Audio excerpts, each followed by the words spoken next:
All right, ladies and gentlemen, we are back, and we have a very special guest today, ErikAnderson. He's the happiest software engineer out there, and I love his content on LinkedIn as well as YouTube, and I came across some great stuff. He's going to be talking today about how to break into tech and all the good stuff, all the tricks. And I'm going to pop him in right here. I believe he's with us. All right, Erik, how's it going? Fantastic. Thanks for having me on. Yeah, thank you for so much for coming on the show. I really appreciate it. So, you get into tech and maybe you learn some coding but you eventually want to get a job, right? So fill us in. Like, what are the tricks? Like, they all say you got to have experience. So, like, I know one of your videos was, how to get work experience without work experience. Yes, that's right. That's the most difficult thing because at least in the job search perspective, in a recruiter's mind, at least those that I've worked with, the biggest differentiator in an entry-level candidate is relative work experience.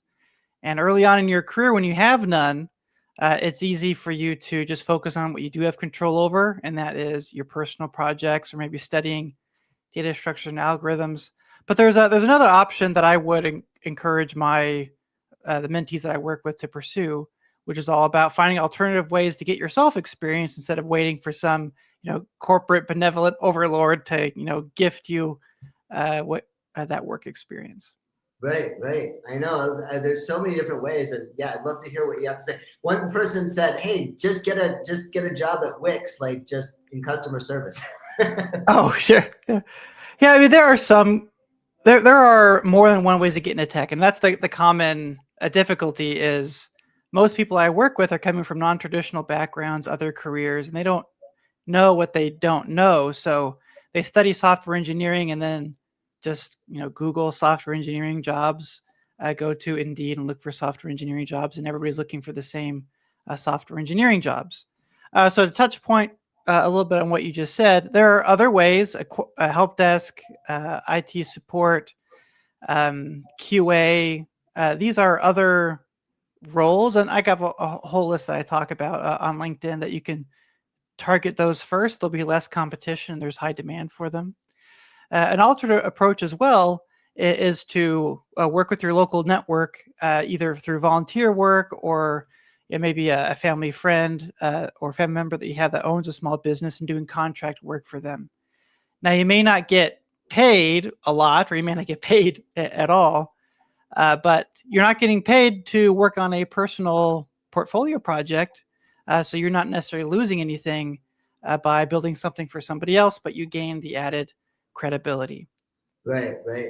And now, are there any like websites that you might look at to get those kind of? I mean, just besides maybe you know the usual LinkedIn jobs or Yeah, so I would say keeping in mind that the goal here is to get experience. So Upwork, Fiverr, I mean, these are the common ones that I recommend.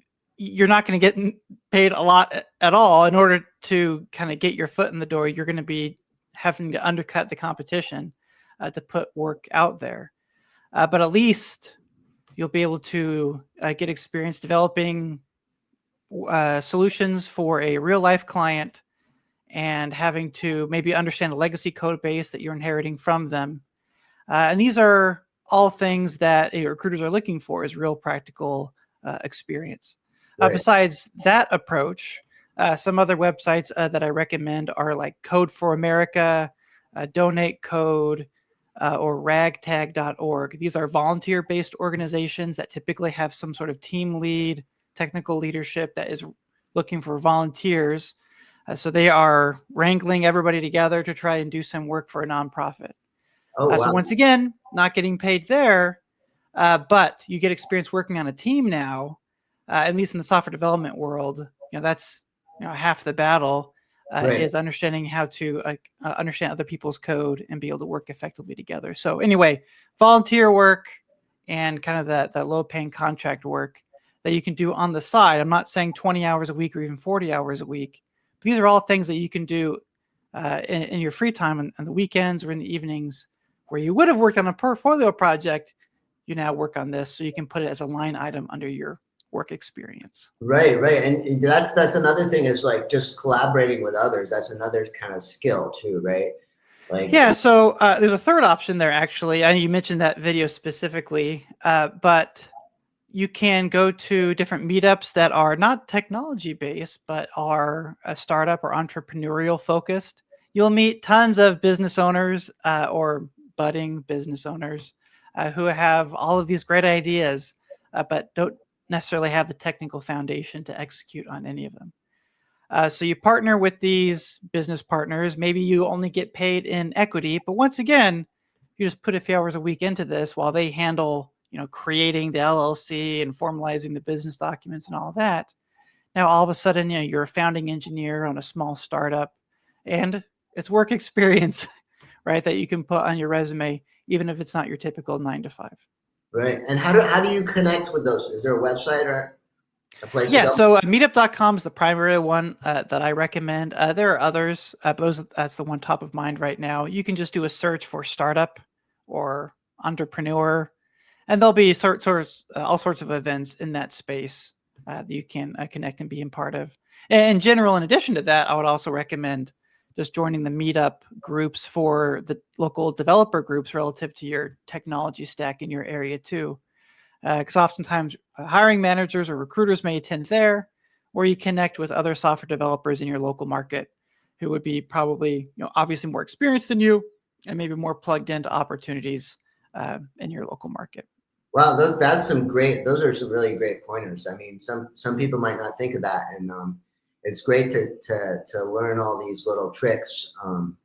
It's all about collaboration too, and like you said, people be looking for, because the pay goes way up there, and like if you're trying to start a startup in your business, you don't have any money, or you got this idea, but you got some willing participants who are learning. I mean, that's really great. It's a win-win for everybody. You get experience, and they can kind of help get maybe a proof of concept out the door that they can show to investors or what have you. And you don't necessarily even need to dedicate 20 or more hours a week to it, which means if you need to, starting out, you can still work a part-time job or another full-time job, still have income coming in while you try to do this career transition. Wow, excellent. Now, what other stuff do you do? Besides, you have an IT business too, right? Consulting. It's to clarify, I'm involved in a lot of different things.